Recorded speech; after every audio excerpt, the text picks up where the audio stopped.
Assalamualaikum warahmatullahi wabarakatuh. Nama saya Christine Fadila, NIM 19030201. Saya akan mempresentasikan proposal penelitian saya. Judul dari proposal penelitian saya yaitu pengaruh corporate governance, manajemen laba, dan kualitas audit terhadap integritas laporan keuangan pada perusahaan BEI.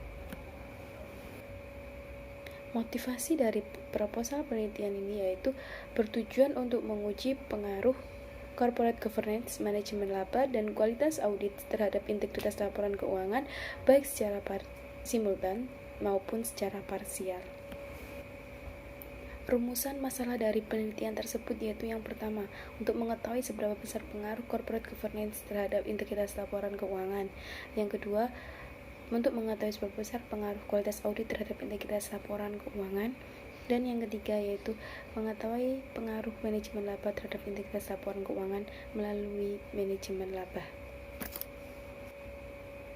Kontribusi dari penelitian ini yaitu perbedaannya yaitu pada penambahan variabel manajemen laba tahun penelitian yang sekarang 2017 sampai 2021 dan studi kasusnya pada perusahaan perbankan yang terdaftar di BEI.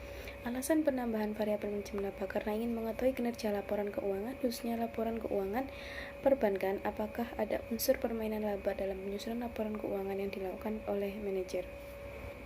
Landasan teori dari penelitian ini yang pertama, corporate governance merupakan seperangkat tata hubungan di antara manajemen perseroan, direksi, komisaris, pemegang saham, dan para pemangku kepentingan lainnya.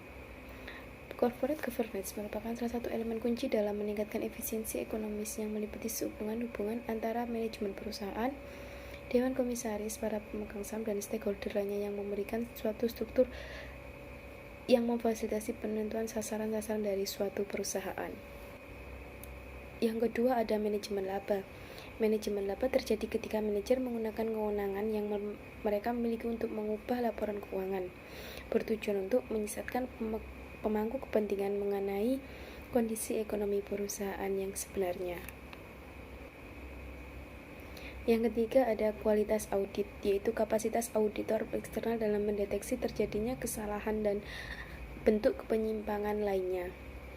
Kualitas audit sendiri yaitu proses sistematis untuk mengevaluasi secara objektif bukti yang berkaitan dengan penilaian kegiatan dan peristiwa ekonomi yang menyampaikan hasilnya kepada pengguna yang berkepentingan.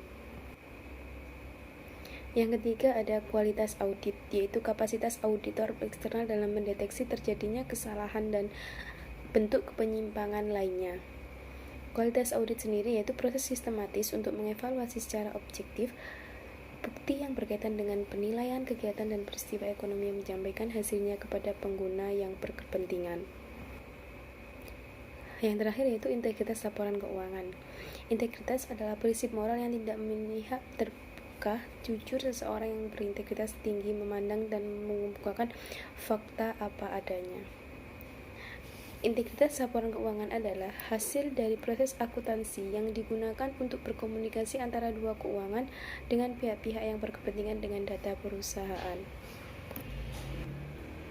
Hipotesis dari penelitian ini yaitu yang pertama, hipotesis pertama pengaruh corporate governance terhadap integritas laporan keuangan. Hipotesis yang kedua, pengaruh positif manajemen laba terhadap integritas laporan keuangan. Dan hipotesis yang ketiga, pengaruh kualitas audit terhadap integritas laporan keuangan. Metode dari penelitian ini ada pendekatan metode. Pendekatan metodenya yaitu kuantitatif yang merupakan pendekatan yang di dalam usulan penelitian, proses hipotesis, turun ke lapangan, analisis data dan kesimpulan data sampai dengan penulisan yang menggunakan aspek pengukuran perhitungan dan kepastian data. Jenis data yang digunakan yaitu data sekunder. Penelitian ini sampelnya yaitu perusahaan manufaktur yang terdaftar di BEI pada tahun 2017 sampai tahun 2021 dan sampel dipilih berdasarkan purposive sampling sebanyak 30 perusahaan. Metode pengumpulan datanya yaitu diperoleh dari laporan tahunan perusahaan perbankan yang terdaftar di BEI selama tahun 2017-2021 dan dengan mengakses situs laporan keuangan di Bursa Efek Indonesia. Metode lanjutan dari penelitian ini yaitu menggunakan beberapa variabel. Variabel yang pertama terikat, yang kedua independen atau bebas, yang ketiga yaitu kontrol. Yang selanjutnya ada teknik analisis data. Teknik analisis data yang digunakan yaitu regresi berganda dengan pengujian statistik deskriptif dan pengujian asumsi klasik. Sekian, itu tadi presentasi dari proposal penelitian saya. Apabila ada kurangnya, saya mohon maaf. Saya akhiri. Wassalamualaikum warahmatullahi wabarakatuh.